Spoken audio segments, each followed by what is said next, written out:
Après l'arrêt du cycle de conférences mis en place par le volet culture de l'association Fêtes et Animation, la municipalité de Saint-Vincent-de-Tyrosse s'est associée à l'Union des familles laïques Cadore-Côte-Sud pour en reprendre l'organisation avec pour but d'informer ses concitoyens sur des sujets de société.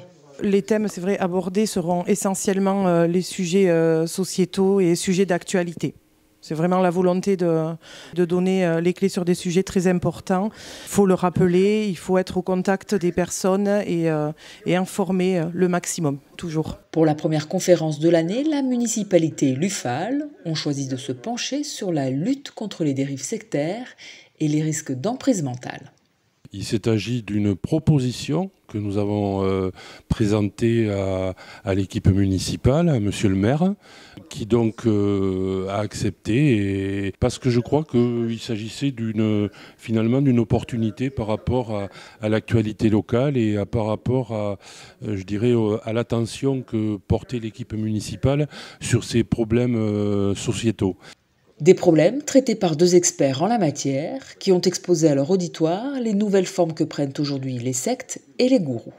Le paysage traditionnel des sectes a évolué. Les grandes sectes internationales comme Scientologie, etc. existent toujours.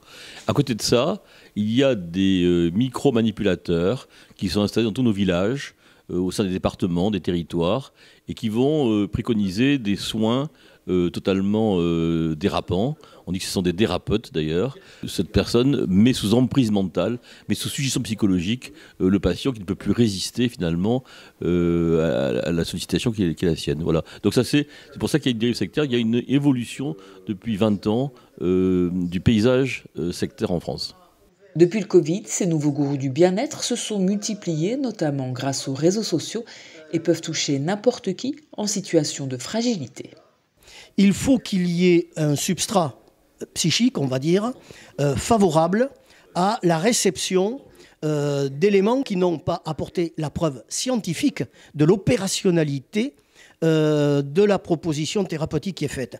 Donc on est dans un registre de la croyance, pour l'essentiel, à travers lequel ces personnes fragilisées vont se retrouver dans un discours qui consisterait à dire j'ai essayé autre chose, ça n'a pas marché, pourquoi ne pas tenter? Et à ce moment-là, être dans une situation, bien entendu, de dépendance vis-à-vis du gourou qui, plutôt que de proposer une thérapeutique qui sera une thérapeutique de soins ou une thérapeutique de libération du sujet par rapport à ses angoisses, va au contraire générer de la dépendance et exercer du pouvoir. Les deux experts ont rappelé qu'il faut rester vigilant, notamment face aux nouveaux thérapeutes et méthodes qui fleurissent partout sur Internet et dans nos villes et villages. Il faut absolument prendre des gens qui sont des psychothérapeutes agréés, c'est-à-dire par l'agence de santé, par les autorités administratives. Et ne pas prendre tous ceux qui sont à égalité dans le bottin, avec des noms plus ou moins curieux. Et si on gratte un peu, ils n'ont pas de formation universitaire. Donc on prend beaucoup de précautions en alimentaire pour éviter qu'un yaourt ou une boîte de conserve de sardines ne soit pas toxique, mais on en prend beaucoup moins pour amener un proche chez un thérapeute. Mais il suffit de se renseigner, de regarder la qualification universitaire de la personne pour éviter des désastres. Après les dérives sectaires, la municipalité tyrossaise et l'UFAL proposeront au mois de décembre une conférence sur la laïcité.